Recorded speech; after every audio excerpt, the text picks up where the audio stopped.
அஸ்ஸலாமு அலைக்கும் வரஹ்மத்துல்லாஹி வரகாத்துஹு. பிஸ்மில்லாஹிர் ரஹ்மானிர் ரஹீம்.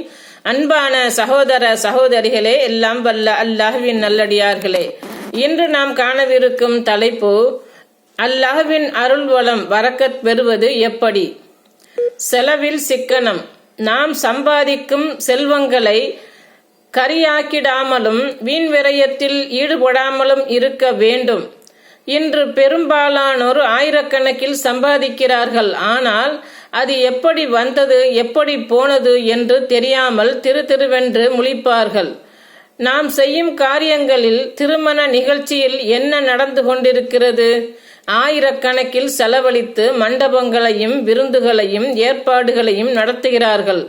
இப்படி நடத்தப்படுகின்ற திருமணங்களில் இன்று 1000 பிரச்சனைகள் கணவன் மனைவிக்கு மத்தியில் ஏற்படுகிறது. காரணம், பரக்கத் இல்லாமல் போய்விடுகிறது. நபி ஸல்லல்லாஹு அலைஹி வஸல்லம் அவர்கள் குறைந்த செலவில் நடத்தப்படுகின்ற திருமணமே மிகவும் பரக்கத் பொருந்தியது என்று கூறினார்கள்.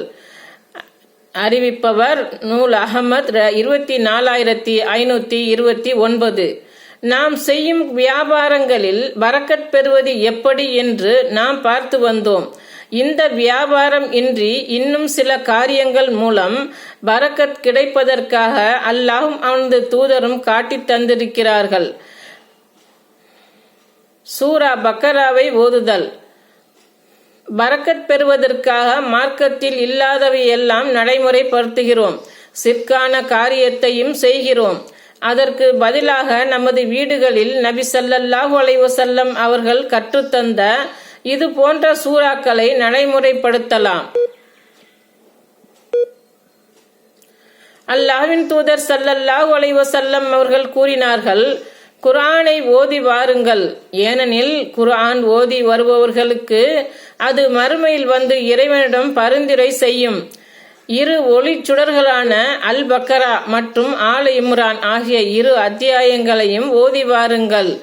ஏனெனில் அவை மறுமை நாளில் நிழல் தரும் மேகங்களை போன்றோ அல்லது அணி அணியாக பறக்கும் பறவை கூட்டங்களை போன்றோ வந்து தம்மோடு தொடர்புடையவர்களுக்காக இறைவனிடம் வாதாடும். அல் பக்கரா அத்தியாயத்தை ஓதி வாருங்கள். அதை கையாள்வது வளம் சேர்க்கும், அதை கைவிடுவது இழப்பை தரும். இவ்வத்தியாயத்திற்கு முன் சூனியக்காரர்கள் செயலிழந்து போவார்கள்.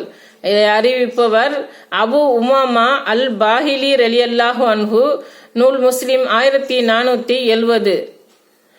இந்த செய்தியிலிருந்து பக்கரா மட்டும் பரக்கத் பெற்றுத்தரும் என்று வாதிடுகிறது. இது மட்டுமல்லாமல் குர்ஆன் பரக்கத் பெற்றதாக இருக்கிறது.